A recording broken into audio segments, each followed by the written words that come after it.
The Taliban and ISIS are both Islamic extremist organizations, both with similar interests. Their overarching goal is to create a state governed by a strict, extremely conservative version of Sharia law, the religious doctrine that's part of Islamic tradition. While Sharia law is meant to protect the practice of religion, as well as safeguard sanity, family, personal and communal wealth, and life, ISIS and the Taliban have their own, far more brutal interpretations of Sharia law and have shown that they are prepared to use extreme violence to enforce it. Despite both belonging to extreme branches of Islam and seeking to establish authoritarian states that adhere to their versions of Sharia law, both the Taliban and ISIS are two forces that have been in perpetual conflict since 2015. Why have these two extremist forces fought against each other for so long? In what ways are their goals and beliefs different? Well, join us as we investigate exactly why the Taliban and ISIS both hate each other. Before we begin, there's an important bit of nuance we need to cover. While many of their beliefs are born from specific interpretations of Islam and how they believe religion should be applied to the governing of countries, neither ISIS nor the Taliban speak for all Muslims. Both of these forces are extremists who have pushed the tenets of their religion to the most extreme interpretations, which do not reflect the interpretations that ordinary practicing Muslims have of the Quran, their central religious text. The world first witnessed the Taliban begin growing to prominence during the Afghan Civil War in the early 90s. They originated in the Pashtun areas of eastern and southern Afghanistan and northern Pakistan. By this point, Afghanistan was already a country that had sadly seen a lot of turmoil and conflict in its already long history of instability. To keep things brief, the Civil War had been largely caused by the government of Afghanistan at the time being allied with the Soviet Union. Given that the world was in the midst of the Cold War at the time, the United States saw this and decided to covertly offer their support to insurgency fighters who opposed the Afghan government and sought to overthrow them.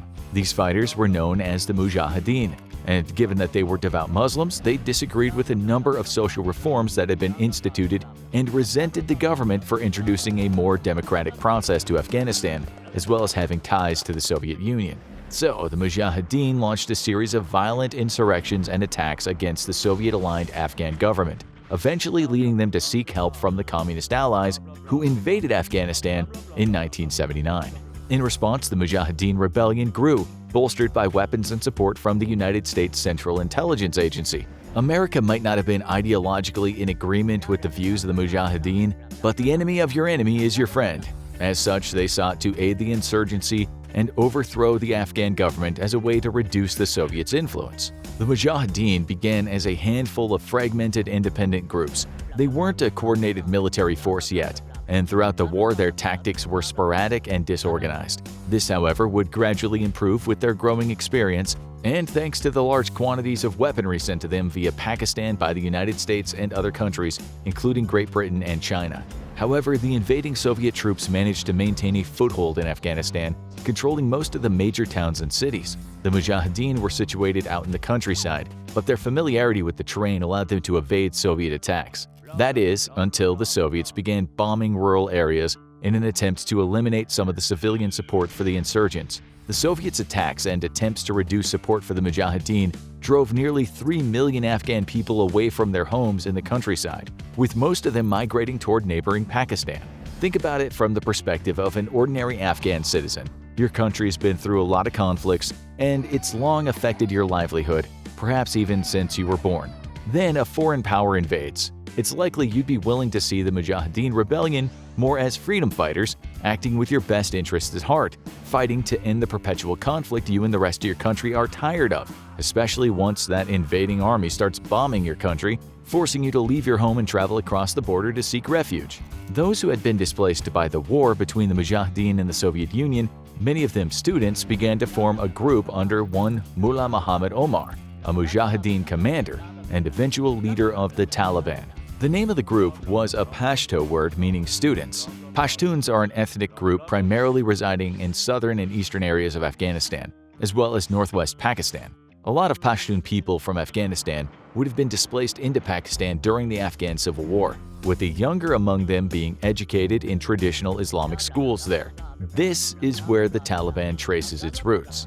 Back in Afghanistan, the Mujahideen eventually neutralized a lot of the Soviet air power, thanks to shoulder-fired anti-aircraft missiles that had been supplied by the United States. By the late 80s, the Soviet Union was beginning to fall apart, eventually leading to their troops leaving Afghanistan entirely. However, even after Soviet withdrawal, things didn't automatically become peaceful overnight. A transitional government that had been supported by the various Mujahideen factions took power, but disagreements over the sharing of power led to violent conflicts between the groups. During this time, Mullah Omar was a teacher at a madrasa, an Islamic school, in a small village in the province of Kandahar. With the end of the war leading to escalating political and ethnic violence, Omar claimed that he'd had a vision that instructed him to restore peace to the country. He then led a group of madrasa students, the Taliban, in taking over numerous cities throughout the mid-90s. By September 1996, they had taken control of the entire country, overthrowing the current ruling regime and establishing themselves as the governing body of Afghanistan.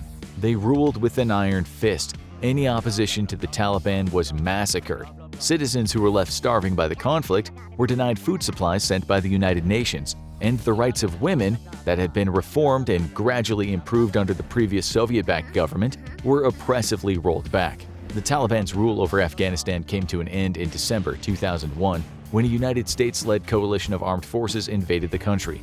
This was a retaliatory response to the terror attacks of September 11th, led by Osama bin Laden. At the time, bin Laden was hiding in Afghanistan, and given he was in power, Omar had refused requests from the United Nations to extradite bin Laden. This was what prompted the U.S. invasion of Afghanistan, which overthrew the Taliban and led to 2 decades of subsequent conflict. Then, in 2022, the U.S. and the Taliban reached a diplomatic agreement for American forces to withdraw from Afghanistan. The moment they did, the Taliban once again seized power over the country, and at the time of the making of this video, have been restored to their previous positions of control. The Taliban are a fundamentalist Islamic extremist movement, meaning they believe in, choose to adhere to, and enforce a literal interpretation of the Quran scripture. A number of the principles stem from traditions of the Pashtun people's nomadic tribal ways of life. They practice a branch of Islam that is known as Sunni Islam, which is one of the largest branches of the Islamic faith in the world. This is why it's important to remember that the Taliban don't represent all Muslims, not even all Sunni Muslims, despite their assertions that they do. As part of their enforcement of the interpretation of Sharia law, the Taliban have prohibited women over the age of 10 from going to school or even being seen in public unless accompanied by a man. Television and social media are also banned.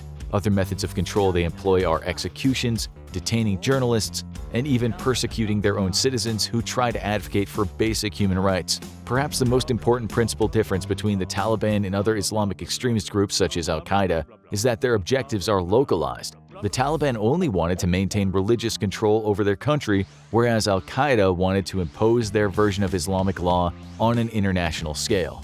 Then there's ISIS, or the so-called Islamic State. The group traces its origins back to Abu Musab al-Zarqawi, a man from Jordan. Al-Zarqawi was part of another branch of Sunni Islam known as the Salafi jihadist branch. This religious political ideology seeks to establish an Islamic State on a global scale and advocates for military attacks against non-Muslim targets and other Muslims deemed to be heretics according to Salafi principles. The Salafist interpretation of the Quran is taken in its most literal and traditional sense, and it's the goal of the adherents of these extremist beliefs to re-establish what they believe to be true Islam. Abu Musab al-Zarqawi ran a training camp within Afghanistan and later rose to prominence after he traveled to Iraq and became responsible for carrying out a series of bombings and beheadings during the Iraq War. He reportedly aided in turning the Iraqi insurgency in the area against American troops and formulated the so-called Islamic State, which gained further notoriety when they drove Iraqi forces out of major cities in the western part of the country in 2014. A number of commanders from the Taliban also defected and swore allegiance to ISIS leaders. Many of these commanders had found themselves dissatisfied with the leadership of Mullah Omar, who was still the head of the Taliban at the time, leading to their defection to the so-called Islamic State.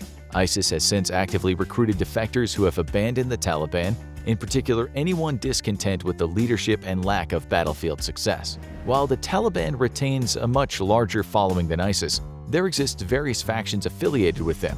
This included the lesser-known ISIS-K, who are a self-proclaimed splinter group affiliated with ISIS. The K in their name refers to Khorasan, an eastern province of the Iranian plateau.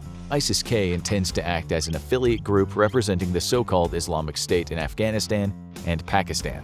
Initially formed in 2015, ISIS-K was started by militants originating from Pakistan, along with more discontented former Taliban members. They operate within the northern and eastern regions of Afghanistan, near Kabul, the country's capital, which is now once again under Taliban control. Much like the larger group they're affiliated with, ISIS-K is actively hostile toward the Taliban. This is in large part due to them possessing an even more extreme interpretation of Islamic practices and teachings, and this has led them to conduct a number of high-profile attacks against the Taliban in recent years. Despite contrary reports that ISIS-K numbers had dwindled, their ranks have actually increased, especially as the Taliban, the newly instated leaders of Afghanistan, made their advance across the country, which saw numerous prisoners freed as a result. In terms of their tactics, the Taliban predominantly employ the use of guerrilla warfare, meaning they practice more unconventional and unorthodox methods of approaching a battle. During the war in Afghanistan against the US and their coalition of allies, this meant the Taliban would often conduct violent ambushes while operating in the Afghan countryside, as well as conducting attacks using bombers in urban areas. While not hard to see that this comes from the Taliban's historic links to the Mujahideen, who initially founded the group, it makes them extremely difficult to defeat through the use of more traditional combat techniques. On the other hand, ISIS tactics are far closer to those of a conventional organized military. Additionally, while such a thing is banned in Afghanistan under Taliban control, ISIS also managed to utilize social media as a way of spreading their propaganda and swaying new recruits to their cause in a way that no other terrorist group has before. Although crackdowns on the spreading of this propaganda have since taken place on all these platforms, ISIS has been known to have a presence on YouTube, Twitter, and WhatsApp. Most frighteningly, they use social media to lure in potential recruits, predominantly young people, from overseas to join their fight against not only Western culture, but against the Taliban too. The fundamental difference and the source of their ongoing animosity toward each other is that the Taliban and ISIS share different beliefs on the practice and enforcement of Islamic law. While both might consist of extremist Sunni Muslims, the Taliban follows a variation of what is known as the Deobandi branch. On the other hand, ISIS has its own interpretation adhering to the even more extreme Wahhabi Salafist tradition, the same one practiced by al-Qaeda. Currently, there's still ongoing conflict between the Taliban and the so-called Islamic State within Afghanistan. When ISIS-K was established in early 2015, it prompted the Taliban's leader at the time, Mullah Akhtar Mohammad Mansour, to contact the leader of ISIS. Given that the group was recruiting Taliban defectors, Mullah Akhtar requested that Abu Bakr al-Baghdadi, ISIS's leader at the time, abandon this recruitment of disaffected Taliban members. His position was that if there was to be a war for the cause in Afghanistan, then it should be conducted under the Taliban's leadership, not that of ISIS. Shortly after, on the 2nd of February 2015, a group of militants associated with ISIS-K killed Abdul Ghani, a senior Taliban commander operating in the Logar province. Fighting then continued to escalate between the two extremist groups in June 2015. Two separate factions of the Taliban in the Zabul province even began fighting each other over whether or not they should join forces with ISIS in November of 2015. More battles took place in April 2017 after ISIS-K captured a trio of drug dealers in the northern Afghan province of Jowzjan. These men had reportedly been selling opium in order to raise funding for the Taliban. Later, in May of that same year, a group of 22 militants were killed in a fight between the Taliban and ISIS at the border to Iran. Eventually, the Taliban would launch a brutal offensive intended to eliminate any ISIS presence in Jowzjan province during the summer of 2018. That conflict ended in a staggering defeat for ISIS-K, who were subsequently almost eradicated by the United States forces working alongside the Afghan military in late 2019. Despite various setbacks, there are an estimated 2,200 members of ISIS-K who remain alive and active within Afghanistan. In February of 2020, when the United States signed a dubious peace accord with the Taliban, they pledged to eliminate other groups of Islamic extremists, including driving ISIS out of their country. Now that the Taliban have seized control of Afghanistan, there's concern that this will encourage further terrorist activities by ISIS and its affiliated groups, and that the country will then become a safe haven for them.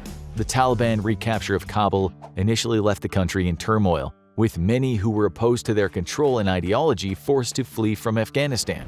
Allegedly, this included members of ISIS, given that they don't share the Taliban's principles or follow the same branch of Sunni Islam. However, if the reports are to be believed that there are still ISIS-K members active in Afghanistan, given the shared history of hatred between the two groups, it isn't likely that they'll become allies anytime soon. even now that the Taliban are in control of Afghanistan. Now watch what really happened to ISIS, or look at what actually went wrong in Afghanistan.